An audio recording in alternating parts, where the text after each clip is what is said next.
Inform human, आप तक सच पहुंचे, यही हमारी कोशिश है। इन्फॉर्म की टीम आज देवास की एक ऐसी शख्सियत से मुलाकात करने आई जिन्होंने अपने शैक्षणिक काल से शिक्षा को सुना और देवास में शिक्षा के क्षेत्र में बहुत बड़ा आयाम स्थापित किया है कि हाई सेकेंडरी स्कूल है। एक छोटे से स्कूल लेकर रामनगर चौराहे पर शुरू किया था कानूनी और आज बृहद स्तर पर स्कूल स्थापित करके देवास को शिक्षा के क्षेत्र में पुरानी नाम अलका बेटा बताइए, ये जो शिक्षा का सफर है कब से शुरू किया है और आज यहाँ तक आप किस तरह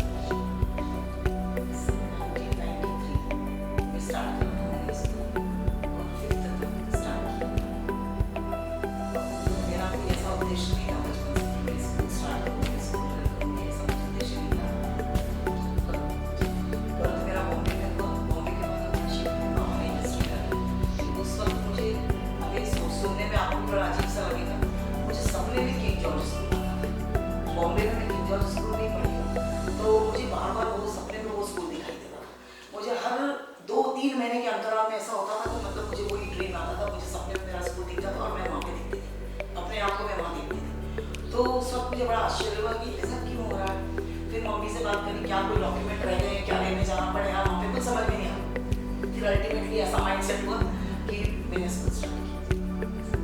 आपने उसी नाम से स्टार्ट करा मैंने, जिस स्कूल में मैं पढ़ती थी बचपन में, किंग जॉर्ज स्कूल में, उसी नाम से मैंने शुरुआत इंटरेस्टिंग कहानी वो थे।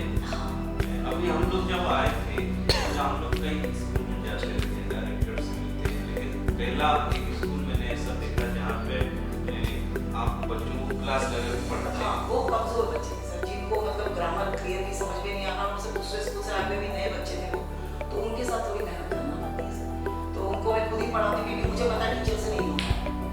टीचर भी उन बच्चों को भी नहीं फोकस करेगी जो बच्चे पढ़ रहे हैं, जिनको आता है। वो इतने कमजोर बच्चे पे टीचर फोकस नहीं करता। तो फिर मैं उन ऐसे हर क्लास के बच्चों को मैं, ताकि उनका एक बार में उनका लेवल हो जाए, उनको आ जाए, फिर प्रॉब्लम नहीं आती। आमतौर पर देखा गया कि डायरेक्टर जो स्कूल का संचालन करता है और बस डायरेक्टर के निरीक्षण करता रहता है। पहली बार ऐसा देखा हमने कि यहाँ डायरेक्टर रोज अलग-अलग छुट्टी क्लास में पूछा भी था। मैं अक्सर क्लासेस लेती हूँ और ये हर सिर्फ कमजोर बच्चों की क्लासेस लेती हूँ। बाकी सब पूरा स्टाफ है, पूरे सब बच्चे करते हैं, सब वही पढ़ते हैं। केवल कमजोर बच्चों को मैं मेरे ऑफिस में बुलाती हूँ, उनको पढ़ाती हूँ। एक और मेरा प्रश्न था, क्योंकि हम लोग महिला दिवस पे महिलाओं का सम्मान करना है और इसके पीछे उद्देश्य ये है कि आप जैसी महिलाएं जब समाज में आपके विचार पहुंचेंगे तो कई सारी महिलाएं उससे प्रेरित होंगी। आपके व्यक्तित्व में एक खास बात हमें दिखाई देती है। हम फिर आपसे जब मिलना हुआ तो एकदम बिंदास हंसते हुए और जो मन में है वो बात कहते हुए एकदम खुला। तो आप अपने इस मंच के माध्यम से उन महिलाओं के लिए भी आप एक संदेश दे सकते हैं कि महिलाएं कैसे आगे बढ़ें। सर, मैं सिर्फ मतलब एक ही चीज़ बोलूँगी कि जब हम स्कूल में पढ़ते थे तो हमारे जो स्कूल की जो कॉरिडोर है, उस कॉरिडोर में सिर्फ 2 चीज़ें मेरे को याद है। एक चीज़ लिखी रहती थी हमेशा, honesty is the best policy. एक चीज़ वो लिखी रहती थी और दूसरी हमेशा ये लिखी, मुझे आज तक मेरे जहन में है वो चीज़, मुझे ध्यान रहती है वो चीज़ कि क्या था, when money is lost, nothing is lost. वो ऐसा था, when wealth is lost, something is lost. और when wealth is lost, nothing is lost. When health is lost, something is lost. और when character is lost, everything is lost. जहाँ चरित्र है वहाँ जहाँ चरित्र गया वहाँ सब कुछ। तो सर मैं सिर्फ इन्हीं दोनों चीज़ को सर मेरे ध्यान में रखकर मैंने हमेशा इन्हीं चीज़ों को फॉलो करा है। और मैंने हमेशा जिससे बात करी है, जब भी बच्चों को पढ़ाया है, समझाया है, इवन अपने बच्चों को, तो मैंने हमेशा सिर्फ यही बात बताने की कोशिश करी कि अपने हर किरदार में ईमानदार। आप जिस भी किरदार में हैं, आप माँ में, बहन में, पत्नी में, टीचर में, शिक्षक में, जिस भी चीज़ में है आप, तो यू शुड बी 100%। आप ऑनेस्टी को फॉलो करें तो सफलता।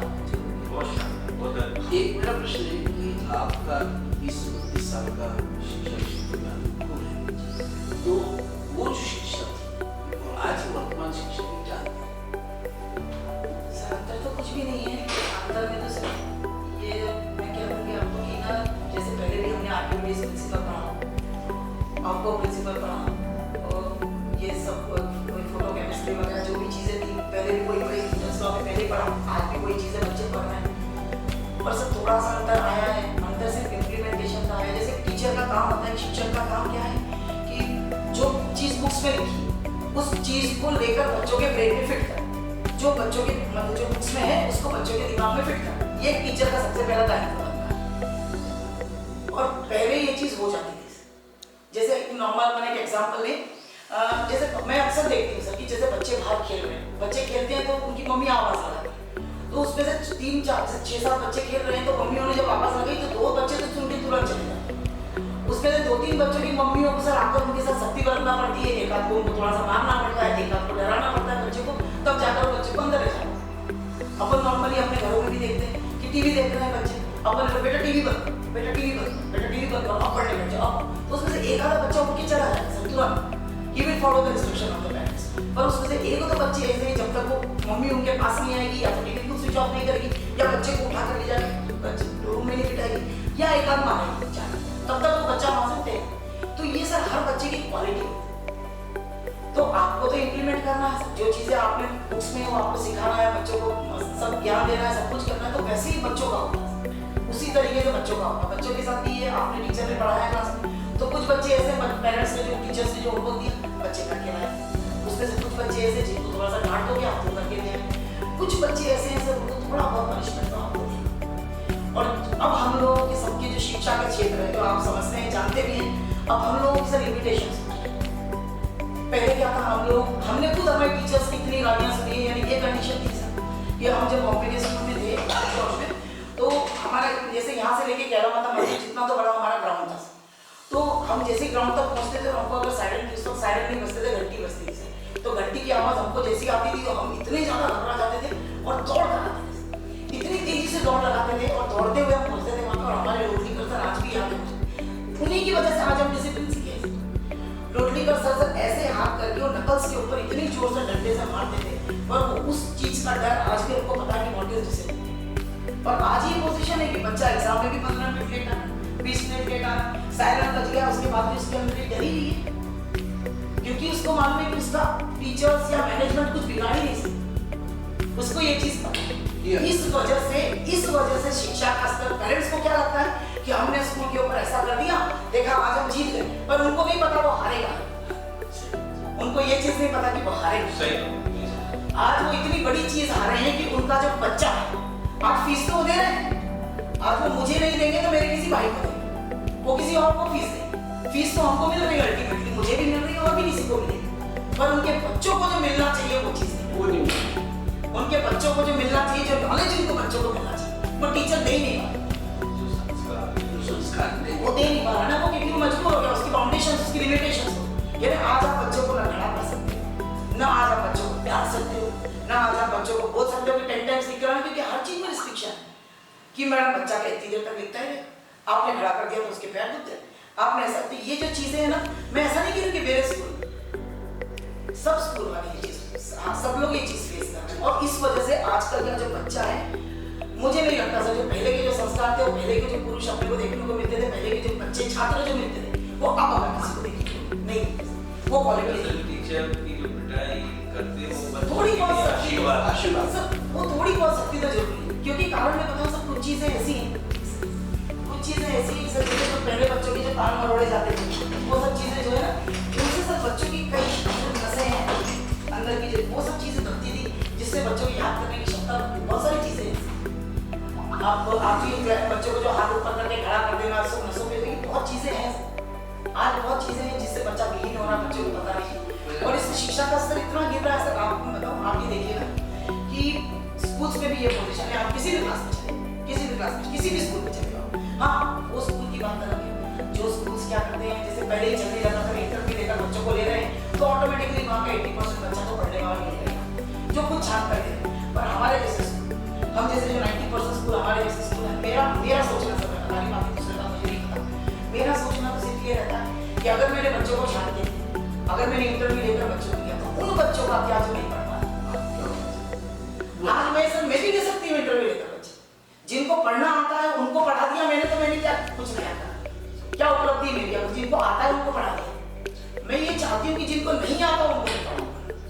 आज वो पढ़ जाएंगे तो कम से कम हमारे इंडिया का जो लेवल है वो लेवल हो जाए।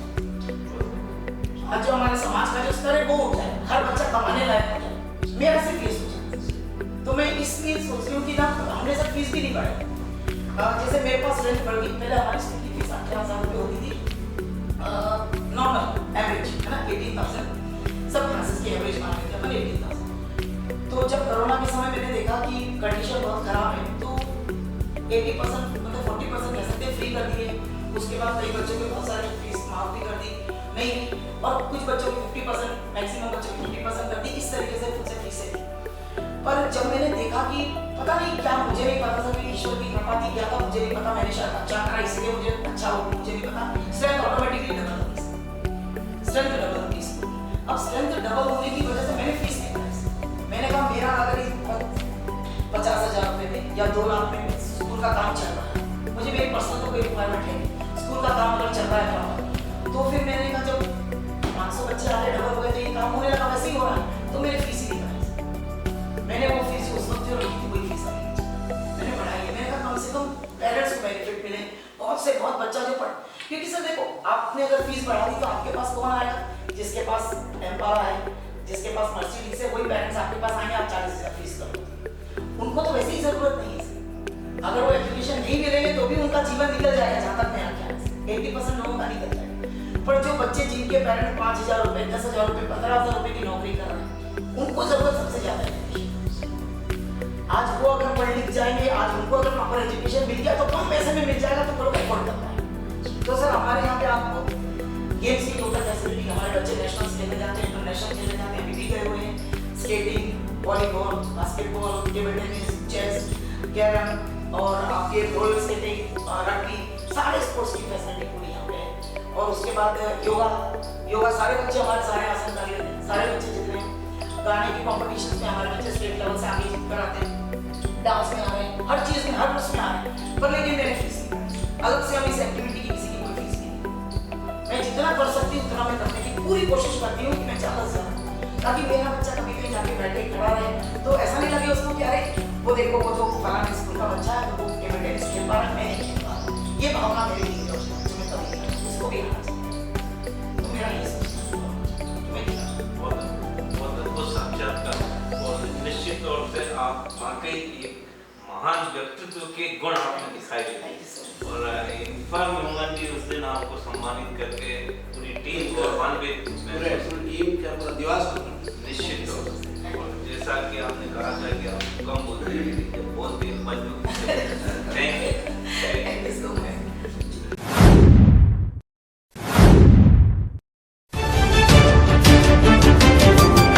इन्फॉर्म ह्यूमन, आप तक सच पहुंचे, यही हमारी कोशिश है।